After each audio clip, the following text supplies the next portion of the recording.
গ্রামীণ ব্যাংক সম্পর্কে আজকে আমরা কিছু বিষয় জানব। এটি নেওয়া হয়েছে উইকিপিডিয়া থেকে।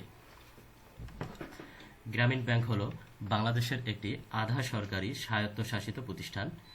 এটি বাংলাদেশের ক্ষুদ্র ঋণ প্রদানকারী বিশেষায়িত সামাজিক উন্নয়ন ব্যাংক। এটি দারিদ্র পীড়িত মানুষের কাছে জামানত ছাড়াই ক্ষুদ্র ঋণ প্রদান করে। ক্ষুদ্র ঋণকে মাইক্রো ক্রেডিট বা গ্রামীণ ক্রেডিট বলা হয়। গ্রামীণ ব্যাংক একটি আইন দ্বারা পরিচালিত পাবলিক অথরিটি। এর সূচনা হয় 1976 সালে চট্টগ্রাম বিশ্ববিদ্যালয়ের অধ্যাপক ডক্টর মোহাম্মদ ইউনূসের একটি গবেষণা প্রকল্পের মাধ্যমে, যা গরিবদের ব্যাংকিং সেবা প্রদানের জন্য একটি ঋণ সরবরাহের ব্যবস্থা পরিকল্পনা করার জন্য পরিচালিত হয়। 1983 সালের অক্টোবরের জাতীয় আইন দ্বারা গ্রামীণ ব্যাংকে একটি স্বাধীন ব্যাংক হিসেবে কার্যক্রম পরিচালনার অনুমতি দেয়া হয়। গ্রামীণ ব্যাংক ক্ষুদ্র ঋণ মডেল অনুসরণ করা সত্ত্বেও মাইক্রো ক্রেডিট রেগুলেটরি অথরিটি আইন 2006 অনুযায়ী এটি ক্ষুদ্র ঋণ প্রতিষ্ঠান না হওয়ায় গ্রামীণ bank micro credit regulatory authority এর আওতাধীন প্রতিষ্ঠান নয়। তাহলে গ্রামীণ ব্যাংক একমাত্র ব্যাংক যেটি ক্ষুদ্র ঋণ দেওয়ার পরেও মাইক্রো ক্রেডিট রেগুলেটরি অথরিটির আওতাধীন নয়। এটি একটি স্বতন্ত্র আইন, গ্রামীণ ব্যাংক অধ্যাদেশ 1983 দ্বারা পরিচালিত। বর্তমান এই আইনটিকে পরিবর্তন করা হয়েছে এবং এই আইনটির নাম গ্রামীণ ব্যাংক আইন 2013। 2003 সাল থেকে 2007 সালের মধ্যে ব্যাংকটি উল্লেখযোগ্যভাবে উন্নতি করে। জানুয়ারি 2022 পর্যন্ত ব্যাংকটির মোট ঋণ গ্রহীতার সংখ্যা প্রায় 1 লক্ষের কাছাকাছি ছিল, যার মধ্যে 96.81% নারী। 1998 সালে ব্যাংকের নিম্ন ব্যয়ের অবসান কর্মসূচি ওয়ার্ল্ড হ্যাবিটেট অ্যাওয়ার্ড লাভ করেন এবং 2006 সালে বাংলাদেশের একমাত্র প্রতিষ্ঠান এবং একমাত্র ব্যক্তি হিসাবে গ্রামীণ ব্যাংক ও ডক্টর মোহাম্মদ ইউনূস নোবেল শান্তি পুরস্কার লাভ করেন। গ্রামীণ ব্যাংকের ইতিহাস, গ্রামীণ ব্যাংক কখন সৃষ্টি হয়েছে এবং কিভাবে সৃষ্টি হয়েছে সে বিষয়ে আমরা আলোচনা করব। ডক্টর মোহাম্মদ ইউনূস 1974 সালে বাংলাদেশের দুর্ভিক্ষ চলাকালীন 42টি পরিবারের একটি দলকে $27 ব্যক্তিগত ঋণ দেওয়ার মাধ্যমে অনুপ্রাণিত হয়েছিলেন। তাহলে গ্রামীণ ব্যাংকের সূচনা হয় 42টি পরিবারকে $27 ঋণ প্রদানের মাধ্যমে। এই ঋণটি তাদেরকে বিক্রয়ের জন্য পণ্য তৈরি করতে সহায়তা করেছিল, যাতে তারা শোষণমূলক ঋণের উচ্চ সুদের বোঝা থেকে মুক্ত থাকে। ডক্টর মোহাম্মদ ইউনূস বিশ্বাস করতেন যে এই ধরনের ঋণ বৃহত্তর জনগণের জন্য উপলব্ধ হলে ব্যবসাকে উৎসাহিত করতে পারে এবং বাংলাদেশের ব্যাপক গ্রামীণ দারিদ্র্য হ্রাস করতে পারে।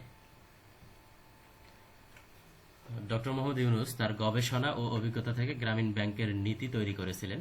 তিনি একটি গবেষণা প্রকল্প শুরু করেছিলেন, যা একটি জাতীয় বাণিজ্যিক ব্যাংক এবং চট্টগ্রাম বিশ্ববিদ্যালয়ের সাথে মিলিত হয়ে গ্রামীণ দরিদ্রদের জন্য ক্রেডিট এবং ব্যাংকিং সেবা প্রদান পদ্ধতি পরীক্ষা করার জন্য মাইক্রো ক্রেডিট বাড়ানোর লক্ষ্যে কাজ করে। 1976 সালে জোবরা গ্রাম প্রথম এই প্রকল্পের আওতায় সেবা পায়। তাহলে কোন গ্রাম সর্বপ্রথম গ্রামীণ ব্যাংকের সেবা পেয়ে থাকে এবং কত সালে, সেই প্রশ্নের অ্যান্সার আমরা এখান থেকে পেয়ে যাব। 1976 সালে জোবরা গ্রাম প্রথম গ্রামীণ ব্যাংকের সেবা পায়। পরবর্তী 2 বছরে প্রকল্পটি এলাকার অন্যান্য গ্রামে বিস্তৃত হয়। এই প্রকল্পটি বাংলাদেশ ব্যাংকের সহায়তায় 1979 সালে টাঙ্গাইল জেলাতে বিস্তৃত হয় এবং পরবর্তীতে কয়েক বছরে প্রকল্পের সেবা বাংলাদেশের অন্যান্য জেলায় ছড়িয়ে পড়ে। গ্রামীণ ব্যাংকের পরিচালনা পদ্ধতি, এটি বাংলাদেশ ব্যাংকের তালিকাভুক্ত নয়, এটি বাংলাদেশের 5টি অতালিকাভুক্ত ব্যাংকের একটি।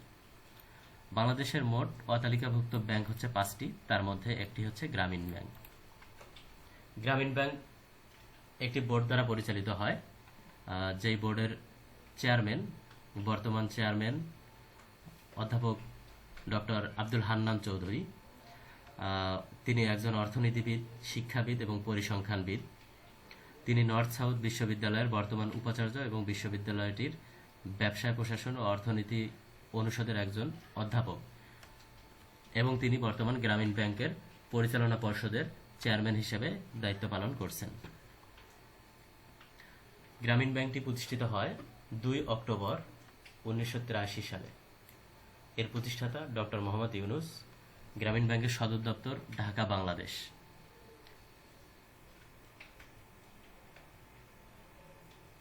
গ্রামীণ ব্যাংকের অর্জনসমূহ আমরা দেখব।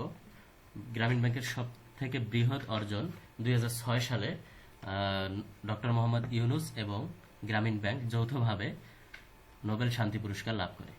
এছাড়াও